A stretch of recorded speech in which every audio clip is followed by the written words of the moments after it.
best. Alright. Know it's gonna go. Let you go. That's what it's at, dude. This is motherfucker. Right here, you scratch your left ass, I'll scratch my right ass. There we go. Wrong one. There we go. I'm ready, man. I'm ready. Are you ready? Are you ready? As ready as I'm gonna be. Are you ready? Welcome to 4C. C4. Whatever. Welcome to C4. My name is Eric, and this is my compadre Josh. 4C. C4. Okay, so today we're actually going to be reviewing Oz, the Great and Powerful. I always thought it was powerful and great. The Great and Powerful Oz. I liked it. I liked it too. We watched the 3D version of it. There's little things I enjoyed, little things I didn't enjoy. Like the opening scene, it's the same as the Wizard of Oz, where it's black and white and slowly drifts into color.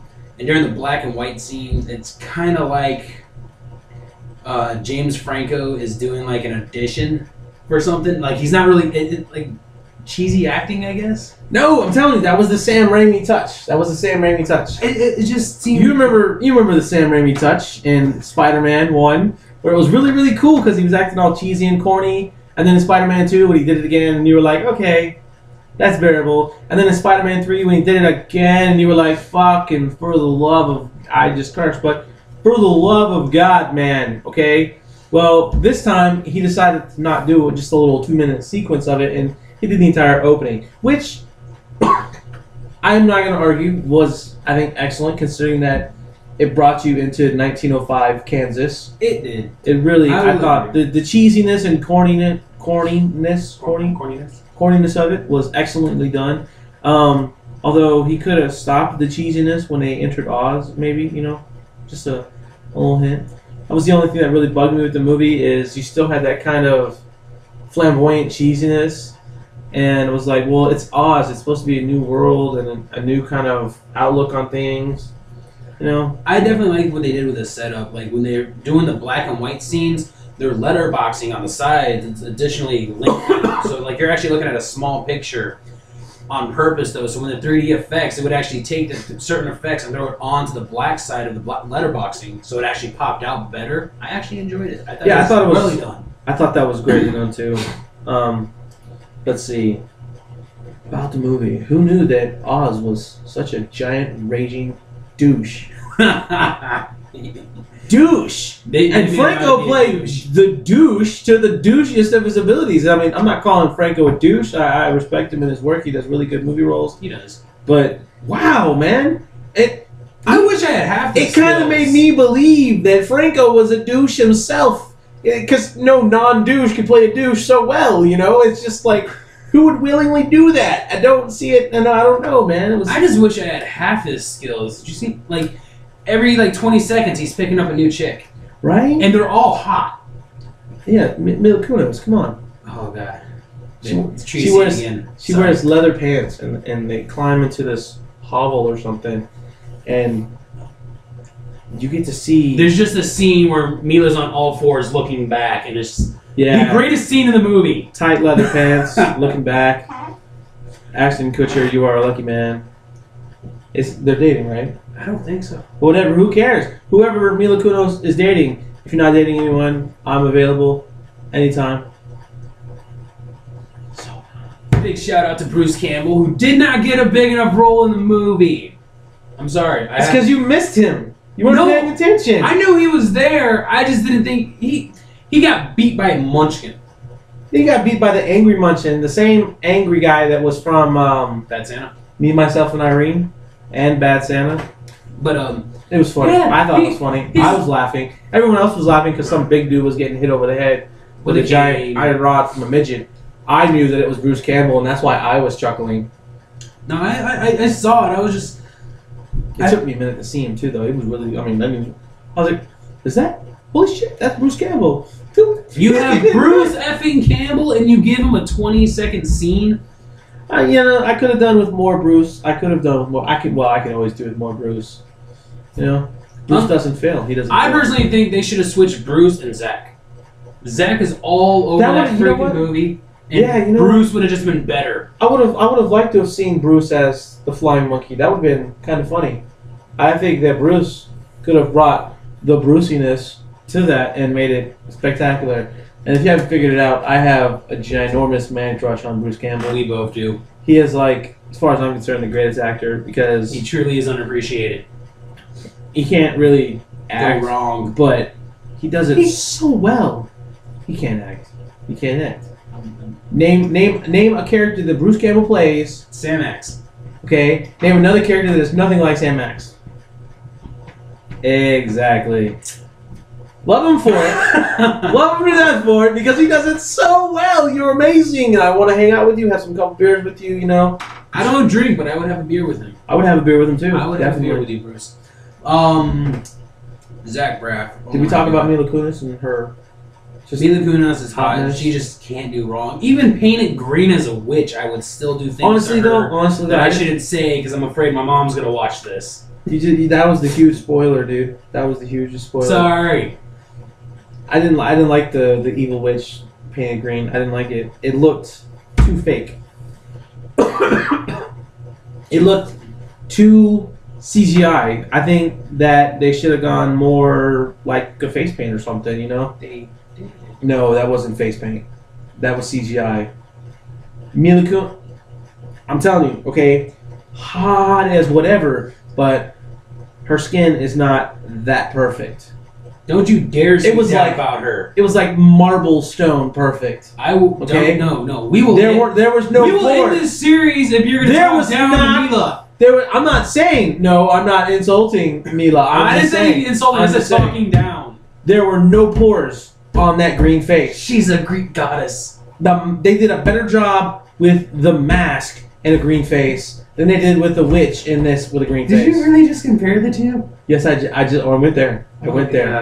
God. Okay, so Rachel Weisz is smoking hot too. Like all the witches were hot. I know. Michelle Williams smoking hot. There were like, I mean, any one of them. I would be the slave for it. Yeah, definitely. I do like, we discussed this earlier, and I do like, they do little hints towards the Wizard of Oz without actually crossing that line. Without, What do you mean? like with the Scarecrow. How, Oh yeah. and then they did mention Tin Man.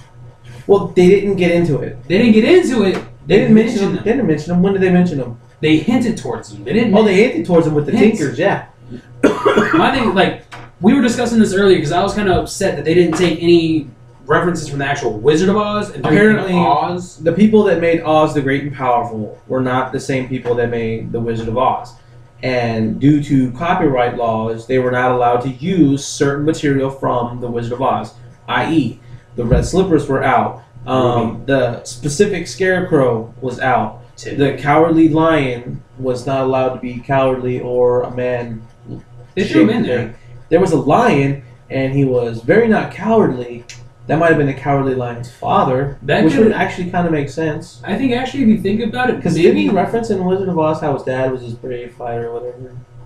not the Well, he lion, was a but Muslim. if you think about it, maybe that's how the Cowardly Man. Lion becomes the Cowardly Lion. Tin Man wasn't even in the thing at all. They kind Hinted. of they did a small hint, but it wasn't like a. You had to kind of be observant and reading between like several sets of lines to get there. And I hate how they sprinkled in Snow White, What do you mean? the apple. Oh, I didn't get that. I mean, well, I think they did it for imagery because when she pulled the apple out, you knew instantly what it meant. You know, I think that's the only reason why they used the apple I was just saying. to bring in some reference. What is it called? Symbology? Symbolic. Yeah, there's certain symbolic things that you know mean certain things. Like The symbols. Anyways. if you do like dark red hues or something, you kind of get the idea something bad's going to happen. Or I get it. Like you don't shoot red barrels. You don't ever shoot red barrels. I mean, Clearly, you've never played Dead Space. if there's an enemy standing next to him, you shoot them, but you're on the other side of the room. You don't shoot the red barrel standing in front of you, you know? Or if you got a friend, because then you're a team killing F-Tard. But, let's see. All in all, I enjoyed it. I think it was very well put together. I enjoyed it, but I would just like to state that it was very Disney. Very, very Disney. What do you mean by that? It was toned down. A lot of the things were toned down so that kids can enjoy it. This was in no way this was a kids movie. They made it as an epic kids movie. I can see that. I'll give you that. I hope you can, because I mean, did you not hear some of the speeches near the end? That's kids movies are like that now, though. What's wrong with parents? Watch episode 2. Right? But no, I mean, like, okay, like there were a lot of things where they could have gone real with it, but they didn't. You know what I'm saying? They kind of stayed away from getting too real in a lot of areas. You know, I can see it, which makes it it's great for a kids movie. As an adult, I was fairly disappointed in that fact. I went to a kids movie. Yeah, I mean, because I wasn't expecting it to be the quintessential kids movie. You know, I was expecting it to be somewhat of a serious kind of movie as well. And dude, I mean, the movie was really good. I think they found a good balance. I think it was kiddish but serious at the same time. I thought they could have gotten a little bit more serious with it. Talking about the Yellow Brick Road being paved with blood doesn't seem very kiddish to me. And let's see, it ruined The Wizard of Oz for me. Oh God, not this again.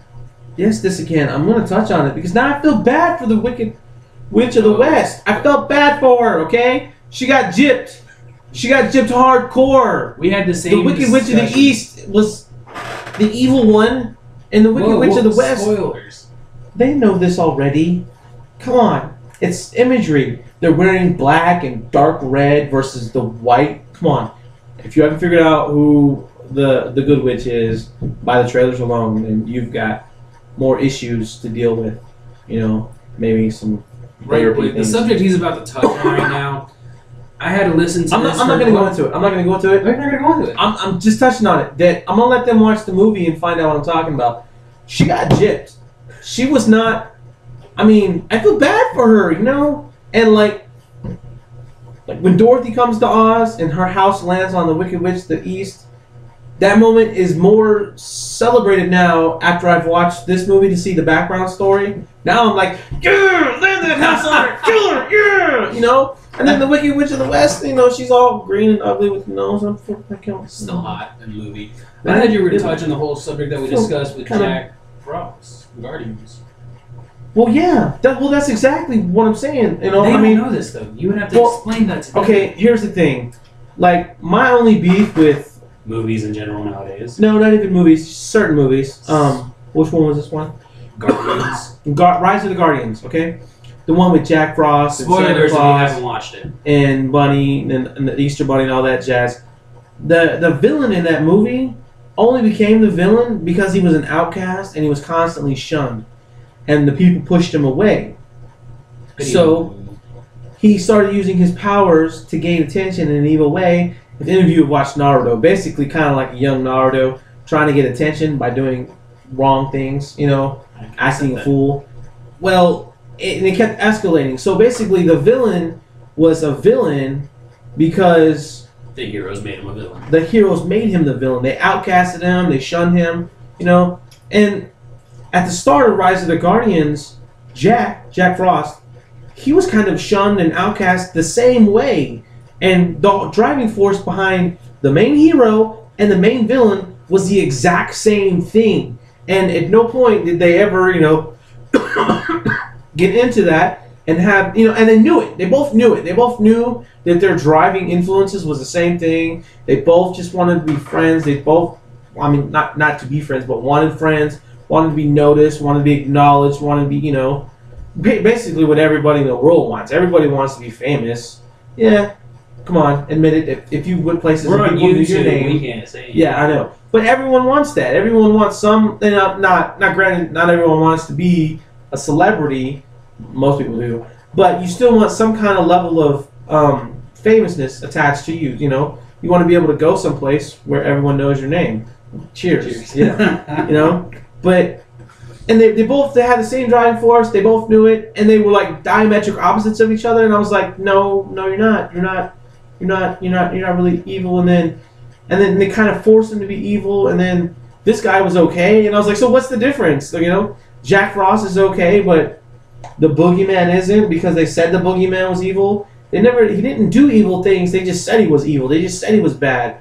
You I'm know. gonna need you to loop this back to Oz right quick because we're getting Anyways, off subject. so my point is, the Wicked Witch of the West she wasn't evil, and she got tricked into being evil because she got her heart broken, and that makes sense. You know. She was. I've been crazy. there. I've done stupid shit when my heart got broken. I'm sure you have too. Constantly. We're It's not gonna all right. discuss this. But it's the thing though. If you have ever been in love, you can attach yourself to that, and now you've got a whole reasoning behind the Wicked Witch of the West, and now she's not so villainistic. She was not this evil overlord that was always evil. She was tricked into being evil, and the story, for no good reason, just kept her being evil instead of making her see the error of her ways. Even after it was showed to her, even after there was no reason for her to be evil, they just kept her evil, you know? Good point. I don't know. It bugged me because it's like she didn't get half of what she deserved. She didn't deserve half of what she got. That's what I meant. She was crazy in the first place, though. She wasn't that crazy. She was a woman. All women Okay. are like that. All women are like that. All women are like that. For any of those who've ever watched How to Met Your Mother and understand the bro code, Here we there's go. that crazy hot ratio. Okay, Mila's hot, but her crazy was like right about there. Nah, her crazy wasn't that bad. Okay, he let her on. Yeah, he did. He let her on. For their He gave her the family heirloom from his grandmother, and he danced with her all night long, and they did everything but get married and do the shebang bang right there. And and then they started talking about their future, and instead of stopping it like a man, she started talking about the future. it doesn't matter. It doesn't matter. Just sit there It and doesn't took it. matter. He The took douchebag agreed. The douchebag didn't go, hold on, wait, no, we're going too far, too fast. He didn't agree or deny. It's because he was playing her. It was Mila. So I would. But still, I honestly, I wouldn't lie to you, Mila. honestly, my thing is this. If she didn't go evil, don't you think he might have hooked back up with her? I thought he was gonna try at the end. I thought he was too. I thought there was. That's what I didn't get. I was like, he's gonna hook back up with her because if she wasn't green and witchy, but Wouldn't have stopped me. I know, right? Because maybe she would turn back to normal.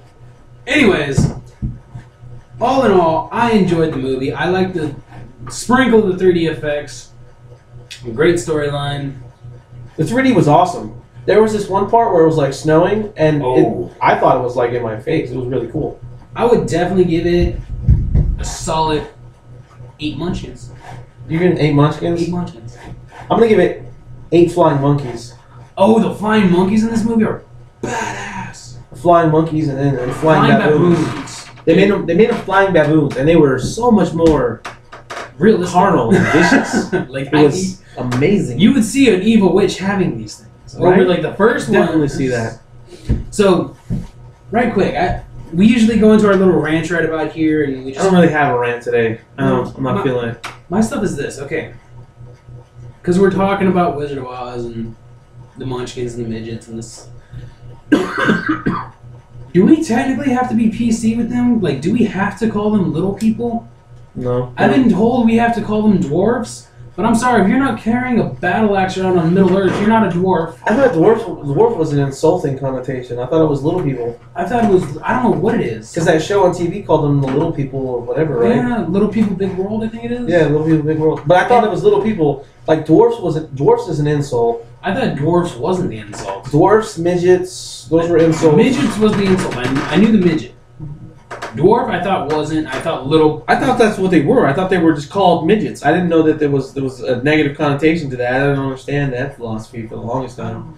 That was like, you can't call them midgets. I was like, why? They are midgets. That's what I just never understood. It's not a negative term. It's like calling me white. I'm white. What do you want? Are we trying to prove a point? You won. I'm white. You win. I was just curious. Comment and let us know what is the correct version of this. My throat's kind of crackerish, but I'm not a cracker. How do we get from point A to point B and me not even notice the trip? There was a trip? Slightly. Working with you, there is. Just like black people don't taste like chocolate. Was that offensive? Did you just say black people don't taste like chocolate? Oh, I'm sorry. African Americans don't. Well, I don't know. I've never licked one, but I would assume they don't taste like chocolate. Just like I'm not a cracker. That's how it works. So our TiVo of the day. Should I do it right now? Should I just go ahead and TiVo right now? Is that what you're saying? I think we might have you TiVo again. All right. We'll let the audience vote. Let's get some replies. So I don't know if we've only got like maybe 12 followers at this point. I don't even think we have 12 followers. I think we got 6. Shame on everybody who's not following us because you're just missing out on the magic. That's all I'm saying. Yeah. But if you think that I went too far with my comments and that I should TiVo, please comment and I will TiVo. He will comment. But as for today, I believe I've I will already... TiVo once for my mistake and once for an apology to all those who I might have offended. I meant no offense to anybody. Today we have the first ever double TiVo. The double TiVo, yes. This is one of our co-workers, Dakota. Oh, it's kind of disgusting. It's awkward to watch. He owed 2 TiVos. And One to him, one for me. Yeah, and he decided he was going to do both of them at the same time, apparently. I thought you okayed it. My thing was this, like... I thought it would be cool. I thought he only owed one. Why did he owe you a TiVo? Like, let's break this down. I don't remember. I know he owed me a TiVo because he had 2 of his friends come up to me and say, "Oh, this guy's doing an amazing job." Like, there were 2 normal customers or guests. And it turns out it was his friends trying to get him a good word. Yeah. Didn't he do the same thing with you? He did something else for his TiVo. He dropped something. I don't know. He did something. Anyways, that is Dakota with the first ever double TiVo on C4. Anyways, I believe we've covered all our ground today. Yeah. You have anything else to add? Do we have any appropriate times to cuss? I honestly did not think that far ahead today. I didn't either, man. Normally we're... I want to do something about the Wizard of Oz now and something about the Yellow Brick Road being too long. How does the Yellow Brick Road go everywhere? It goes everywhere. It really does. Who did that? Who did that? I want to know. Seriously, can you do it? Can you Yellow Brick Road my house? I got this. I thought of an appropriate time to cuss right now.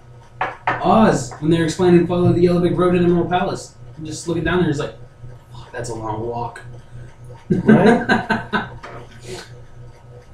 Or definitely when he realizes that his... The flying monkey. He wants to say the flying monkey. You want me to say the flying monkey? It's a flying monkey! Anyways, good movie, go watch it. Oh, and the little porcelain doll made me cry. Screw her! Made me cry when he fixed her. Made me cry. Screw her. I'm sorry. That section... She was funny! Oh, it was great. It was okay, that story could have been chopped out and me not missed anything. The porcelain doll. No, that was perfect. Yes. That added just the right amount of side plot. Shuffle. No. Shuffle. It added just the right amount of plot to it. And besides, if they took her out of it, then how was Glinda going to get her wand back at the end there? The monkey, a midget, the 40,000 people they had. The 4-inch tall crystal thing that could cross the thing, I like that better. I'm sorry. That chick was packing too. Yeah, she was, dude. Just like in the middle of the movie, she whips out a knife. Her attitude was perfect, though. You know? It's like, yeah, okay. Anyways, go watch it, enjoy it, 2D or 3D. I like the 3D. 3D was good. It was good quality 3D. It wasn't one of the few times I can say. It wasn't one of those movies that was crappy 3D. Yeah, it was good. The 3D is justified in this one. Anyways, I'm Eric. This is Josh. 4C. C4. Like, subscribe, comment, tell your friends. Right? Share. Please, share with others. Let them know the knowledge that is C4.